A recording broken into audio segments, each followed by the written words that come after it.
Books books लिए ना सब? हाँ याद से, और ठीक से मस्ती मत करना ज्यादा. हाँ आई मी याला शाळेत ठेवून येते. हाँ मेघा ऐक माझं, इतना सोना पहन के मत जा. आजकल ना फटफटी वाले चोरों की टोली घूम रही है. अरे कल ही मेरे सहेली का मंगलसूत्र खींच के लेके गई थे. अगर आई ऐसा कुछ नहीं होता, और 10 मिनट में तो वापस आ रही हूँ मैं. चलो आती हूँ. चल चल चल श्रेयस.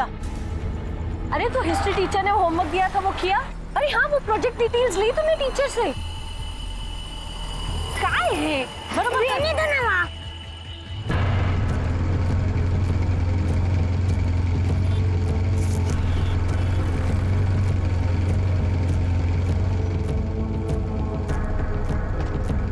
तुम होमवर्क क्यों नहीं करते हो? कितनी बार कहा मेरे साथ बैठो. कर दूंगा.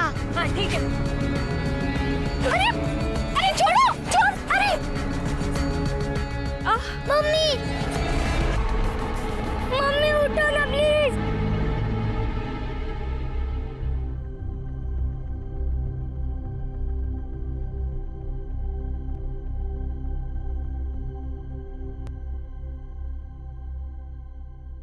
क्या उस गाड़ी का नंबर याद है आपको?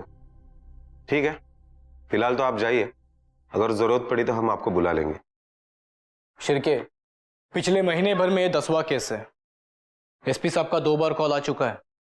जितने भी हिस्ट्री शीटर्स है ना, सबको उठा लो. माफ करा साहब, मुझे लगता है ये कोई नए लोग हैं. रेगुलर चेंज नेचर से भी ज्यादा खतरनाक. उस औरत का जबड़ा टूट गया है. मतलब ये लोग पैसों के लिए जान भी ले सकते हैं. खतरनाक है मान लिया, लेकिन नए है ये कैसे? साहब मेरे पिछले 40 साल की सर्विस में मैंने हमेशा देखा है, ये चेंज नेचर है. ये चुराई हुई बाइक से ही चोरी करते हैं. और हाँ सर, पिछले 20 दिनों में किसी भी बाइक चोरी की कोई भी केस कोई भी पुलिस स्टेशन में दर्ज नहीं हुई है. अगर ये कोई नया गैंग बना रहे तो उन्हें पुराना होने से पहले दबाना पड़ेगा. अलीबाग महाराष्ट्र का एक लोकप्रिय टूरिस्ट डेस्टिनेशन, लेकिन ऐसे शांत शहर में दिन दहाड़े लोगों को लूटा जा रहा था. लेकिन हेलमेट की आड़ में लोगों को लूटने वाले ये क्रिमिनल्स आखिर थे कौन? ना किसी ने उनके चेहरे देखे थे और ना ही किसी पुलिस रिकॉर्ड में उनके नाम दर्ज थे. तो क्या ये कोई पुराना गैंग था जो फिर से अपने पर फैला रहा था, या किसी नए गैंग का जन्म होने जा रहा था? बिना चेहरे के इन क्रिमिनल्स को पकड़ना पुलिस के लिए एक चुनौती बन गई थी. लेकिन ये तो सिर्फ एक शुरुआत थी. किसी को अंदाजा भी नहीं था कि ये छोटे छोटे दिखने वाले क्राइम आगे चलकर एक बहुत बड़े और बेहद खौफनाक क्राइम को जन्म देने वाले थे. एक ऐसा क्राइम जो अलीबाग शहर के इतिहास में अपना नाम खून से लिखने वाला था.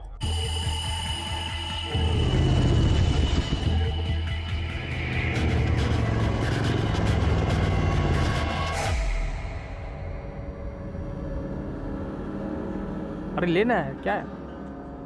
एक काम करते हैं, चाय मंगा लेते हैं. दादा 3 चाय भेज देना.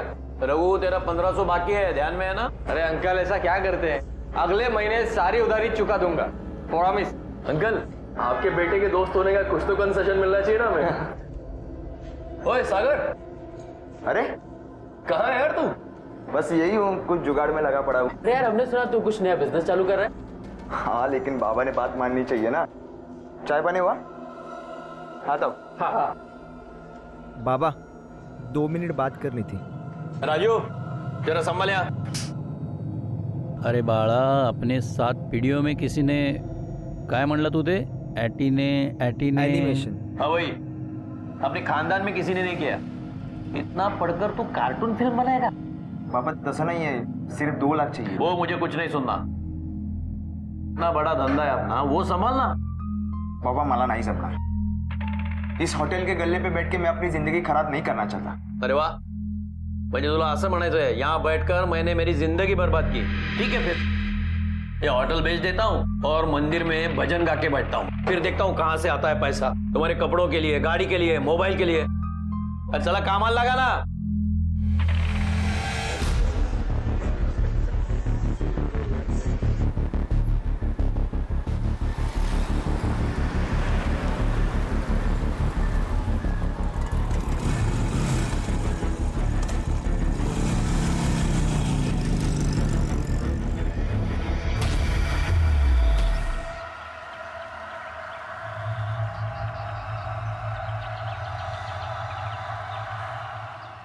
हेलो आई.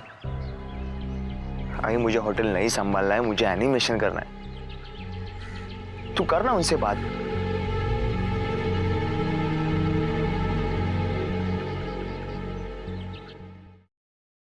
हाँ हाँ ठीक है। अच्छा, अगर उसकी कोई खबर मिले या उसका फोन आया तो मुझे बता देना। हाँ बेटा, थैंक यू थैंक यू। अरे देवा, अब कहाँ ढूंढेंगे इसे? गुस्से में पता नहीं कहाँ चला गया। आप भी ना थोड़े पैसे दे भी देते तो क्या हो जाता। अनुराधा, मी काय त्याचा दुश्मन है का?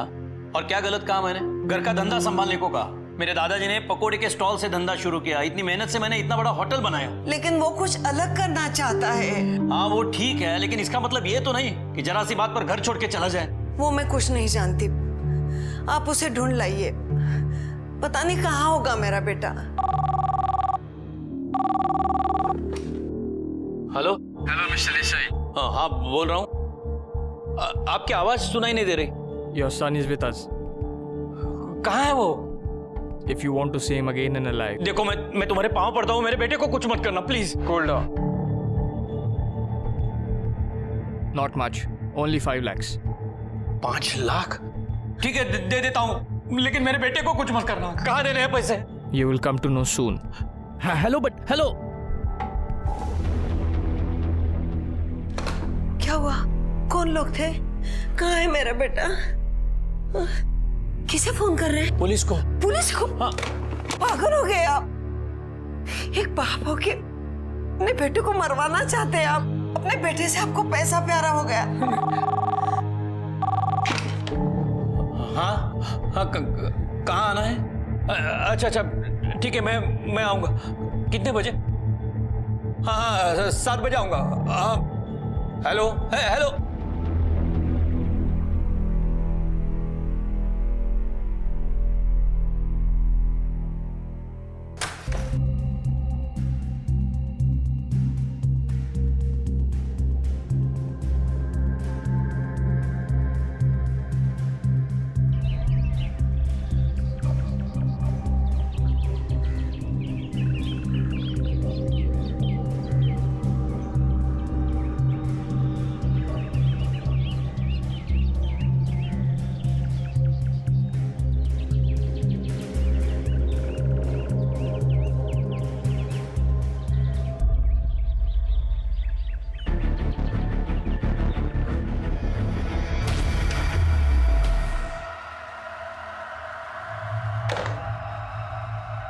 अंकल, इतना सब कुछ हो गया और आपने हमें बताया भी नहीं। ऐसे टाइम पे तो इस हाथ ले इस हाथ दे होना चाहिए। उन्होंने कहा पैसे वहां रख दो, सागर को छोड़ देंगे, और आपने मान लिया।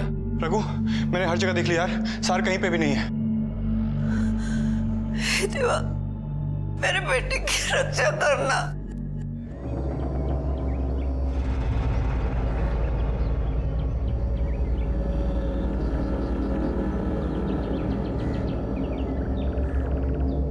कदम। हाँ साहब। इस फंदे के अलावा बॉडी पर कहीं मारपीट या जख्म के निशान तो नहीं है?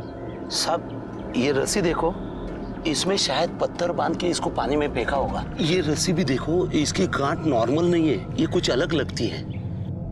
बॉडी के साथ और कुछ मिला? हाँ मिला। ये बाइक की चाबी जो उसी बाइक की थी, कुछ पैसे, और ये उसका कॉलेज का आई कार्ड। सागर जगदीश देसाई। जगदीश देसाई, ये नाम सुना हुआ है कदम। और एसटी स्टैंड के बाजू में जीवो होटल है ना, उसके मालिक है। मिस्टर देसाई, आपके दुख का हमें अंदाजा है, लेकिन अगर किडनैपिंग के तुरंत बाद अगर आप हमें बताते तो शायद हम कुछ कर पाते। मैं वही करने वाला था, लेकिन बीवी के बातों में आ गया। गलती कर दी मैंने, बहुत बड़ी गलती। संभालो इनको। जैन सर। हाँ शिरके बोलो। सर पीएम रिपोर्ट आ चुकी है और उसके मुताबिक 29 तारीख को शाम को 4 बजे सागर की मौत हुई और उसी रात 12 बजे किडनैपर ने फोन किया था। इसका मतलब है किडनैपर ने सागर को मारने के बाद पैसे मांगने के लिए फोन किया था। ये क्रिमिनल्स किडनैपर नहीं है, इन्हें मजा आता है लोगों की जान लेने में। इसने फोन कहाँ से किया था? सर पेंट से। और एक बात सर, सागर का मोबाइल होटल के एक गमले में मिला। इसका मतलब है सागर ने उस जगह से कॉल किया, फिर होटल आया, उसके बाद क्रिमिनल्स उसे वापस मर्डर स्पॉट पे ले गए।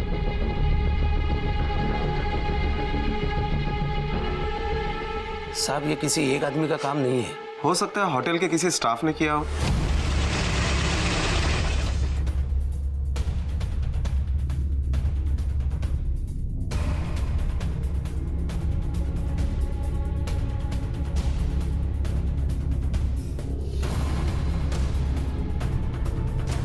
सर, हमने मिस्टर देसाई के होटल स्टाफ की इंक्वायरी की। इंपॉर्टेंट बात तो यह है सर कि मिस्टर देसाई ने अपने स्टेटमेंट में कहा है कि किडनैपर इंग्लिश में बात करता है, और मिस्टर देसाई के स्टाफ में इंग्लिश तो बोलना किसी को आता ही नहीं है। हाँ साहब, और देसाई ने यह भी कहा कि फोन पर बोलने वाले की आवाज जवान लड़के की थी।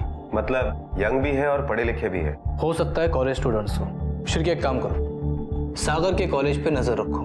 अगर कोई भी लड़का जरूरत से ज्यादा खर्चा करता हुआ दिखे तो उसे फौरन उठा लो।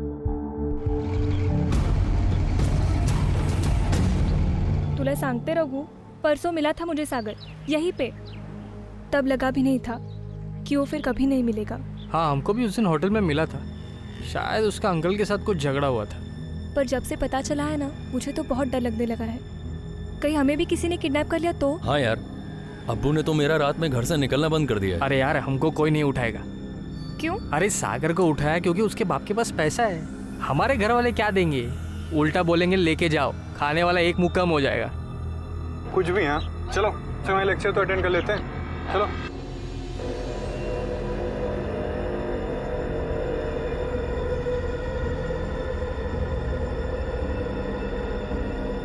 सोने के है ना, बहुत महंगे हो गए।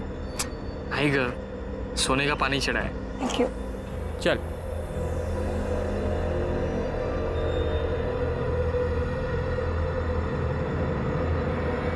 सागर की किडनैपिंग और कत्ल को लगभग 1 महीना बीत चुका था, लेकिन पुलिस की लाख कोशिशों के बावजूद भी उनके हाथ कोई पुख्ता सबूत नहीं लगे थे। सागर देसाई के कातिल आज भी खुलेआम शहर में घूम रहे थे, और इसी बीच इस केस में एक बड़ा बदलाव आया। इस केस की तहकीकात कर रहे पुलिस इंस्पेक्टर वाघ को क्राइम ब्रांच शिफ्ट कर दिया गया, लेकिन कांस्टेबल कदम इस केस के हर मोड़ को जानते थे। वो आज भी उन क्रिमिनल्स के पैटर्न को समझने की कोशिश कर रहे थे, और उन्हें पूरा विश्वास था कि एक न एक दिन वो उन क्रिमिनल्स के हाथों में हथकड़ियां जरूर पहनाएंगे। जब पुलिस पर भरोसा रखना था, नहीं रखा। अब बेटा खो दिया। मैं समझ सकता हूँ आपका दर्द। देसाई साहेब आमच्यावर विश्वास ठेवा। अब उन्हें लगता होगा कि उनका जुर्म हजम हो गया। चुराए हुए पैसे भी खर्च किए होंगे। अब वो जरूर कुछ न कुछ कांड करने की कोशिश करेंगे, क्योंकि उनके मुंह में खून लग चुका है।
अरे दीदी, तू कब आई?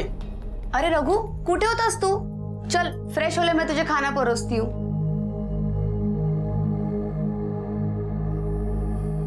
कौशिक, शाम से तेरा इंतजार कर रहे हो, किधर घूमते रहता है? कुछ काम था बाबा।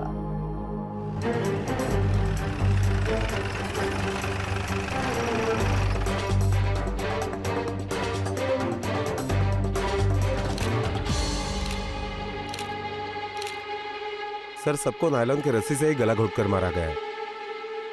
अरे ये तो वैसी ही गांठ है। वैसे ही मतलब 2 महीने पहले सागर देसाई के केस में ऐसी ही गांठ थी। मतलब ये ऐसी, तभी भी नायलॉन की रोप से ही फंदा लगाया था।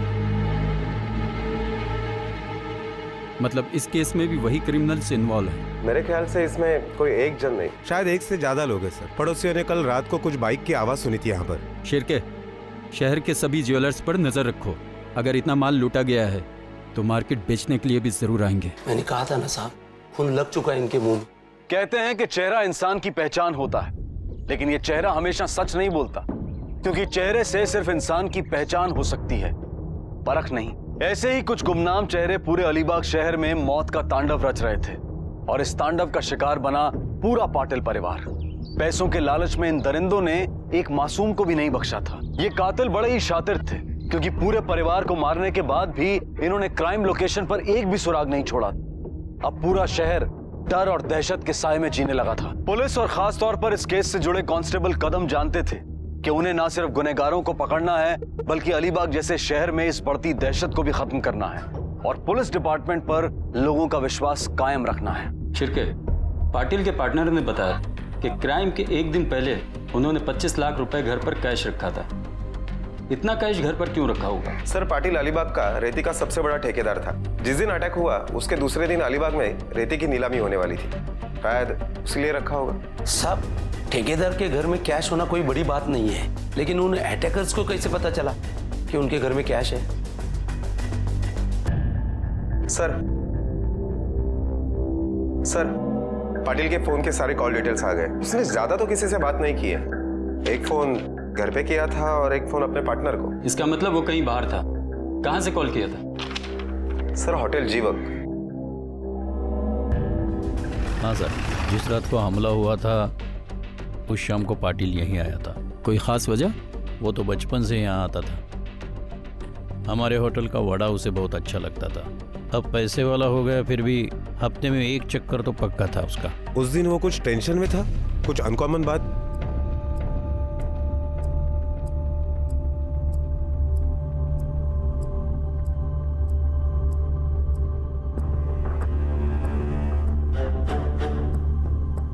घड़ी अच्छी पहनी है, महंगी होगी ना? अरे नहीं सर, ओरिजिनल नहीं है। मेरे बेटे के लिए मुझे ऐसी ही घड़ी खरीदनी है। कितने में खरीदी?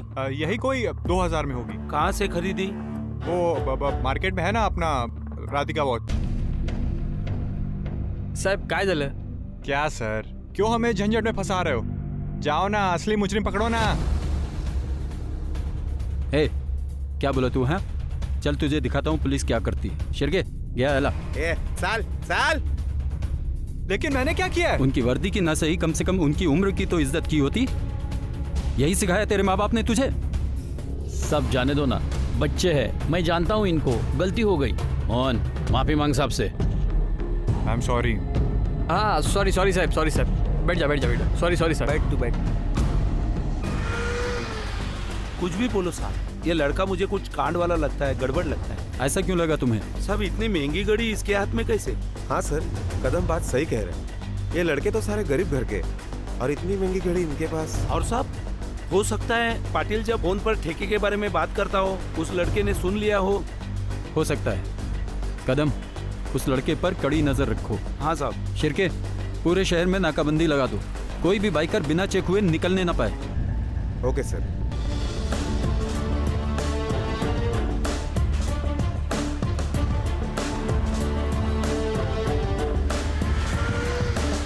अभी ये कहना जरूरी है? हाँ यार, पुलिस बहुत पीछे पड़ी हुई है। देखो, गेम अभी बजाने में मजा है। और पकड़े गए तो? आज तक पकड़े गए क्या? पर रघु तो इतने श्योरिटी चुप बैठ।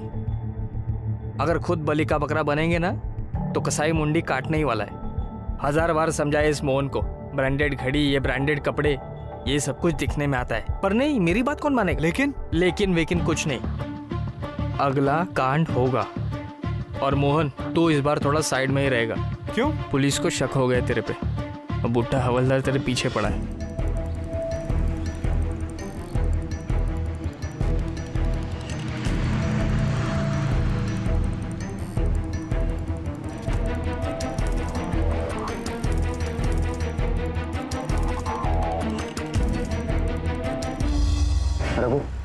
ने सही कहा था, मैंने आज उस दूसरे रेती वाले को फॉलो किया।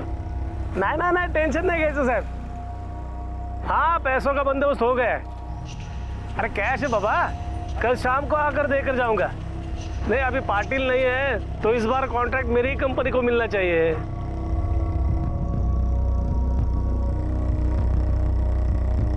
दीवारों के भी कान होते हैं, ये मुहावरा हमने बचपन से सुना है, लेकिन अक्सर भूल जाते हैं. परिणाम भुगतने से बेहतर है सतर्क रहना. कोई भी खास बात हो, चाहे वो बिजनेस की बात हो या फिर पैसों से संबंधित हो, आसपास ध्यान रखना बेहद जरूरी है. पता नहीं कौन शख्स आपके आसपास खड़ा हो और आपकी बातें सुन रहा हो. महात्रे के साथ भी यही हुआ. उसे लगा कि पाटिल की मौत के बाद पाटिल के सारे कॉन्ट्रैक्ट उसे मिल जाएंगे, लेकिन उसकी बात सादिक तक पहुंची और सादिक ने वो बात रघु तक पहुंचाई. तो क्या महात्रे का हश्र भी वही होने वाला था जो पाटिल का हुआ था? रघु और उसके गैंग ने महात्रे के घर पर नजर रखना शुरू किया, लेकिन महात्रे और उसके परिवार को भनक तक नहीं थी कि मौत उनके दरवाजे पर आकर खड़ी थी.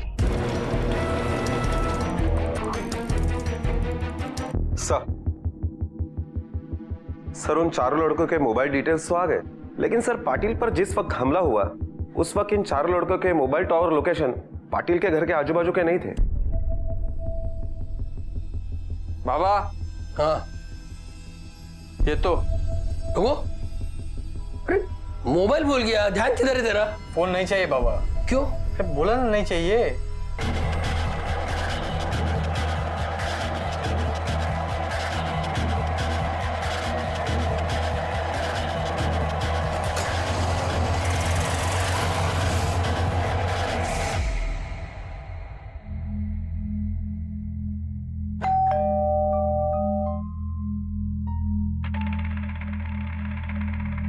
अहो जरा बघा ना कोण आलंय बाहेर.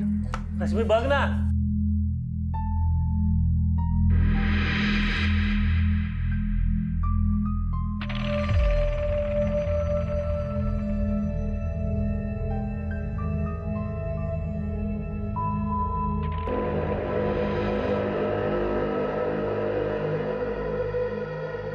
जी, आप कौन? Actually we are college students. हम लोग एक टीवी चैनल की तरफ से रिसर्च करने आए हैं. कैन वी प्लीज कम इन? बाबा, देखो ना कौन आया है.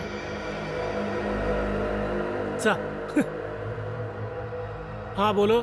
सर, एक्चुअली हम कॉलेज स्टूडेंट्स हैं, एक टीवी चैनल के लिए रिसर्च करने के लिए आए हैं. जो कुछ पूछना है जल्दी से पूछो, मुझे काम से जाना है. घर में कितने मेंबर्स हैं? 3. मैं, मेरी बीवी और मेरी बेटी. सर, आप लोग टेलीविजन पे यूजुअली कौन से प्रोग्राम देखते हैं? देखो भाई, मैं तो टीवी जब इंडिया का मैच होता है तभी देखता हूँ. मेरी बीवी सीरियल देखती है शाम को और बेटी English pictures. Thanks for the information sir. Sir, हम लोगों को एक बार डिश एंटीना चेक करना पड़ेगा. क्यों, कुछ तकलीफ है? वो क्या है ना सर कि हम लोग रिसर्च कंप्लीट करेंगे तो ही हमको पेमेंट मिलेगा. आओ. Thank you sir. ऊपर टेरेस पे है, लेकिन जल्दी करो. जाओ.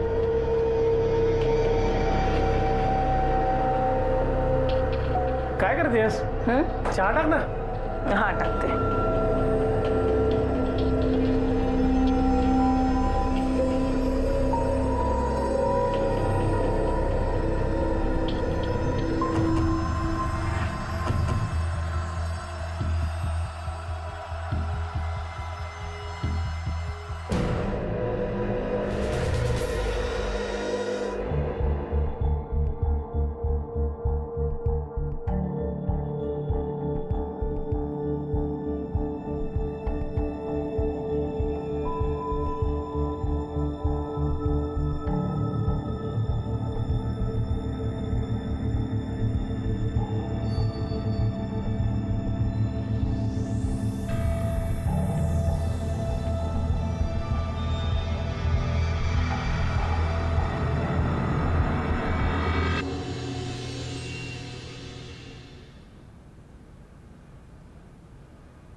आए बाबा, आए आए आए, क्या हुआ? बाबा बाबा बाबा बाबा उठो, बाबा उठो. बाबा क्या किया मेरा है?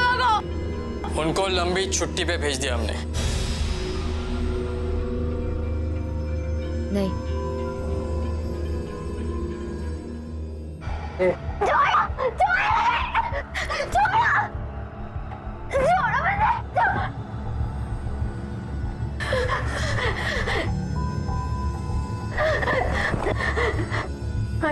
क्या कहने, जल्दी बताओ क्या किया मेरे आए पापा को।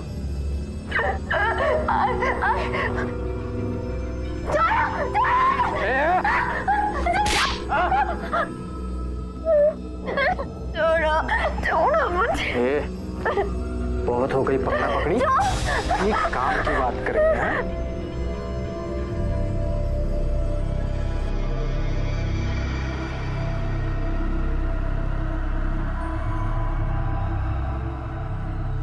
मैंने तेरे हाथ खोल दिए, अब तू अपने कपड़े खोल। क्या? Remove your clothes. इंग्लिश समझ में नहीं आती, फ्रेंच में समझाओ। रिमूव और डाई। मतलब उतारो या मरो।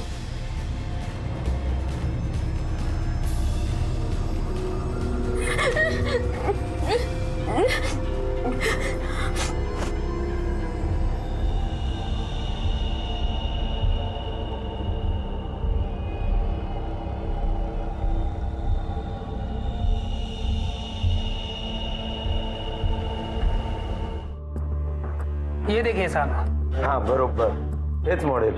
कीमत कितनी है इसकी? 15,000। कुछ दिन पहले किसी कॉलेज के लड़के ने इसी दुकान से ऐसी ही घड़ी खरीदी है। कॉलेज? हाँ, पिछले हफ्ते एक लड़का ऐसी ही घड़ी लेके गया था। अच्छा, पेमेंट कैसे किया? पेमेंट 1 मिनट साहब।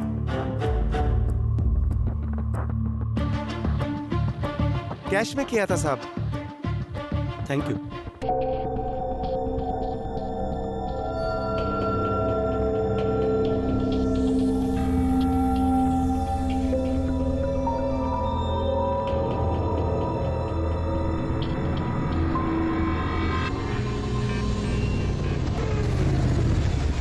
यार रघु, सोना बेचने के लिए इतने दूर अहमदाबाद आने की क्या जरूरत थी? अपने अलीबाग में तो इसकी सेटिंग हो सकती थी। हाँ, लेकिन अलीबाग में तो पुलिस भी फील्डिंग लगाई होगी ना। हाँ, सही कह रहा है तू। यार इस बार काफी सामान मिल गया। हाँ?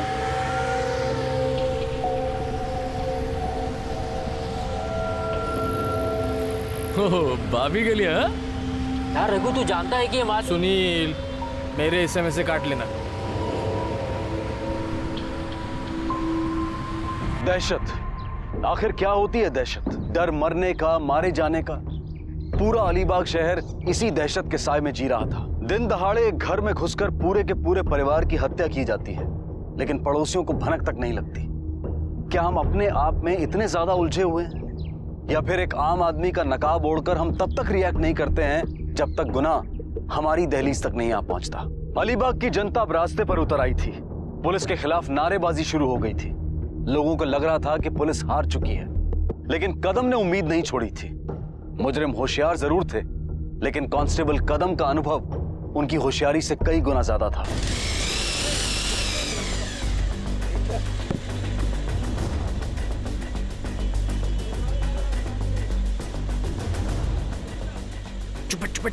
चुप। तुम लोग नॉर्मल रहो, वो बुढ़ा हवलदार इधर ही आ रहा है, मैं बात करता हूँ, ठीक है? क्यों बच्चे लोग, आज गैंग इधर किधर? कुछ नहीं साहब, ऐसे ही किसी काम से आए थे। अच्छा, चलो तुम्हारे भाई के पेपर्स दिखाओ। क्यों? अरे क्यों, क्या दिखाने को कह रहे तो दिखाओ ना। What's the problem? चलो।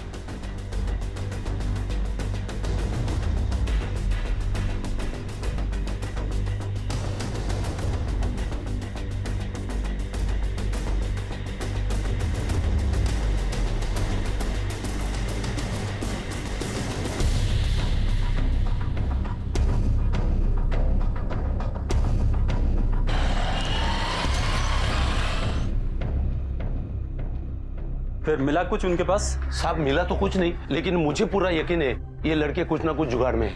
उनके हर मूवमेंट पर नजर रखो। हाँ साहब।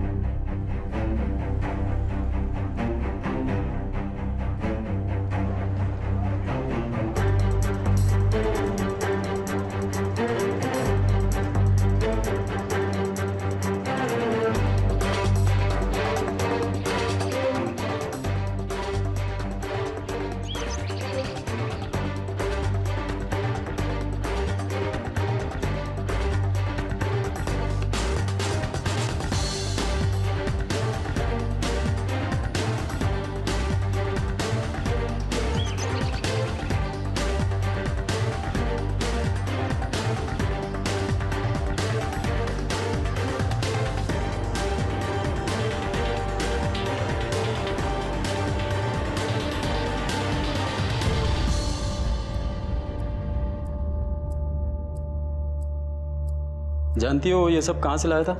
नहीं साहब। और क्या जानती हो उसके बारे में? वो किस किस से मिलता था, कहाँ जाता था? आई शपथ सांगते साहब, मुझे कुछ नहीं पता था वो। अब तुम भी उसे कुछ मत बताना कि हमने तुम्हें बुलाया था, ये गहने कुछ नहीं है। और बताया तो तुझे अंदर करना पड़ेगा। और कुछ करने की जरूरत नहीं है, बस बहुत हो गया। ए सोमिया, पागल जैसी बात मत कर। देखो भाई लोग, जो हो गया वो हो गया, पर अब मैं इसमें नहीं हूँ। क्यों? फट गई साला फट्टू कहीं का। हाँ हूँ मैं फट्टू, हूँ फट्टू तो। अरे कोई जबरदस्ती क्या? नहीं करना तो नहीं करना यार। ये तो अकेले डिसाइड नहीं कर सकता। तो तेरी परमिशन लूंगा क्या? यहाँ पर पंगा मत खड़ा करो। सुने, अपन अड्डे पे जाके बात करेंगे। ठीक है चल, इसको वहां जाके देखते हैं। चल।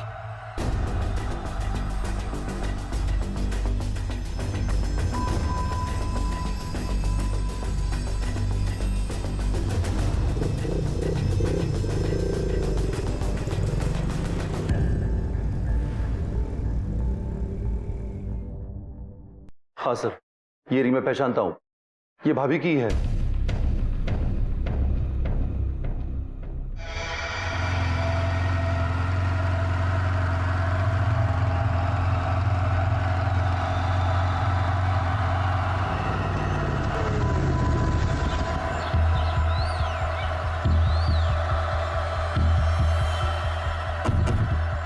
क्या करेगा तू? देख रघु, मुझे कोई लफड़ा नहीं करना है, बस नहीं करना तुम लोग के साथ काम, बस। तेरा क्या भरोसा? कल पुलिस का विटनेस बन के हमको लटकाएगा तू। अगर तुम लोगों ने पंगा लिया ना तो अभी के अभी जाके पुलिस के साथ बता दूंगा मैं। चल।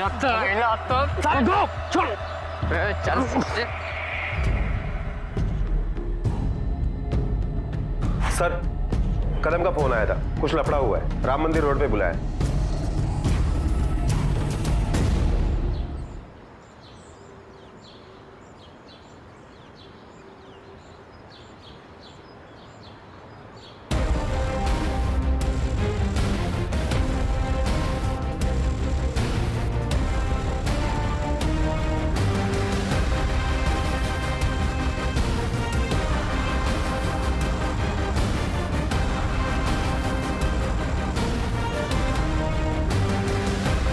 रुक!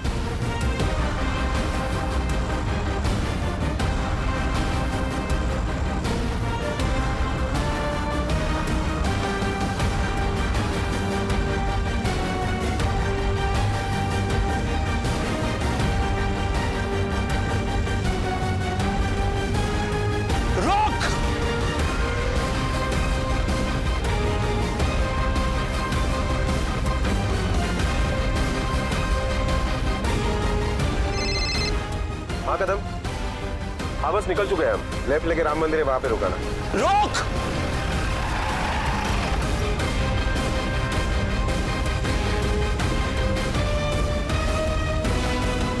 कदम, गुड जॉब।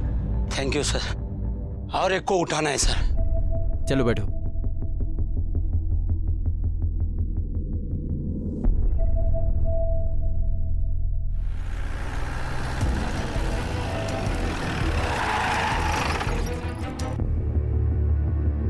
मैंने तो तुम्हें पैसे भी दिए थे, फिर क्यों मारा मेरे बेटे को? वो तो तुम्हें अपना दोस्त मानता था ना। ये तुम्हें अपना बेटा मानते थे, फिर क्यों किया ऐसे?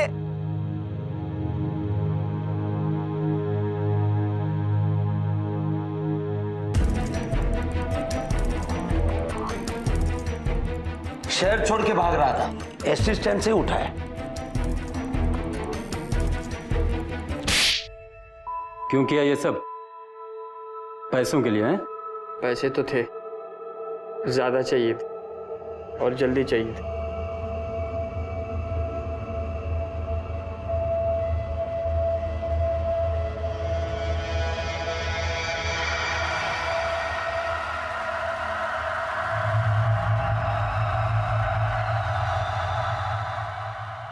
लालच बुरी बला है और बुरे का अंत बुरा ही होता है। न जाने ऐसी कितनी ही कहावतें हम बचपन से सुनते आ रहे हैं, पर हम उन्हें सुनकर भूल जाते हैं। ना तो उनका मतलब जानने की कोशिश करते हैं और ना ही उस पर अमल करते हैं। हम अक्सर दूसरे की महंगी गाड़ी देखकर मन ही मन जलते हैं, लेकिन उस गाड़ी को खरीदने के लिए उस शख्स ने कितनी मेहनत की है, इस बात को हम नजरअंदाज कर देते हैं। और यही चाहत लालच इंसान के दिमाग में जुर्म को जन्म देता है। जुर्म का रास्ता भले ही कुछ पलों के लिए खुशहाली देता है, लेकिन आगे चलकर इस रास्ते पर सिर्फ दुख और दर्द ही मिलता है, क्योंकि मुजरिम चाहे कितना भी शातिर क्यों ना हो, कानून उस तक पहुंच ही जाता है। Crime never page. इस केस में कांस्टेबल कदम ने अपनी होशियारी और बहादुरी दिखाई। उन्होंने यह दिखा दिया कि इंसान की पहचान उसके ओहदे से नहीं बल्कि उसके काम से बनती है। आज कदम जैसे हजारों कांस्टेबल्स हमारी सुरक्षा के लिए हर पल अपनी जान जोखिम में डालते हैं। उन्हें क्राइम पेट्रोल का सलाम है। अब मैं अनूप सोनी आपसे विदा लेता हूं। फिर मुलाकात होगी अगले एपिसोड में और खुलासा करेंगे एक और जुर्म का। तब तक अपना और अपने परिवार का ख्याल रखें और देखते रहें क्राइम पेट्रोल डायल 100। सबक एक को, सीख हम सबको। जय हिंद।